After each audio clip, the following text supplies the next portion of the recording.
మయూర వాహనం కుంకుమ రక్త వాడి రక్తం కుంకుమ రంగట్ని సుమారసం సుబ్రహ్మణ్యేశ్వర స్వామి కుంకుమ రక్త వర్ణం మయూర మహామచిం మహామేధావి సమగ్రంగా చూడగలడు మహామేధావి మహామచిం. ఈ చివరిది మటుకి జ్ఞాపకం ఉంది. గుహ అంటే గుహలో ఉన్న కాపరం ఉండేవాడు. వాడు ఎక్కడ ఉంటాడంటే కాపురం మన గుహలోనే కాపురం ఉంటాడు.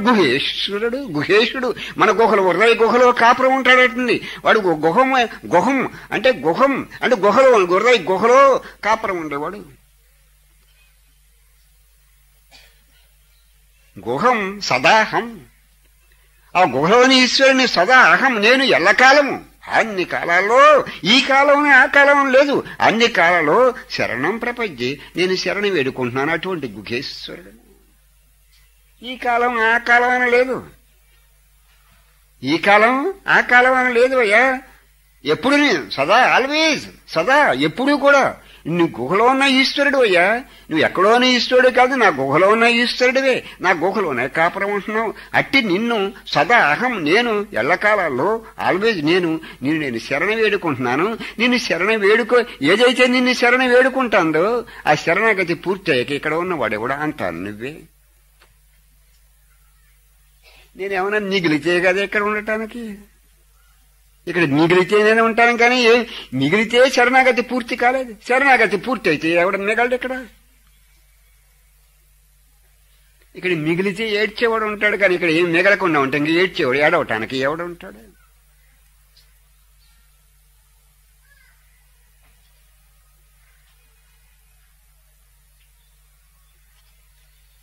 ఆనందం ఆనందం వచ్చేసింది అనుకోండి మనకి. ఒక్కసారి ఆనందం వచ్చేస్తుంది. ఆ లోపల నా గుహేషుల్లోంచి పొంగి ఆనందం వచ్చి మనల్ని ముంచేస్తుంది అనుకోండి. అప్పుడు కూడా మన కళ్ళు నీళ్లతోడి తడుస్తాయి. మీకు ఎప్పుడైనా దుఃఖం వచ్చినప్పుడు కూడా కళ్ళంటి నీళ్ళు వస్తాయి. అలాగే ఆత్మానందం వచ్చి మనల్ని ముంచేస్తుంది అనుకోండి. ఒంటి శరీరం అంతా గగురుపాటు వచ్చేస్తుంది అనుకోండి. అప్పుడు కూడా మన కళ్ళు చెమ్మగిల్లి నీళ్లు కారుస్తాయి. దుఃఖం వల్ల కాదు, ఆనందం వల్ల. ఆనందం నిండిపోయి అవయవాలంతా ఆనందంతో నిండిపోయి ఈ కళ్ళు నీళ్ళని చెమురుస్తాయి.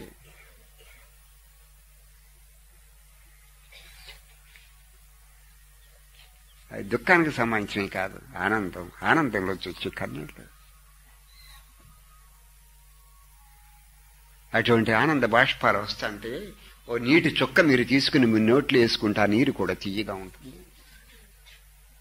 ఉప్పుగా ఉండదు, తీయగా ఉంటుంది.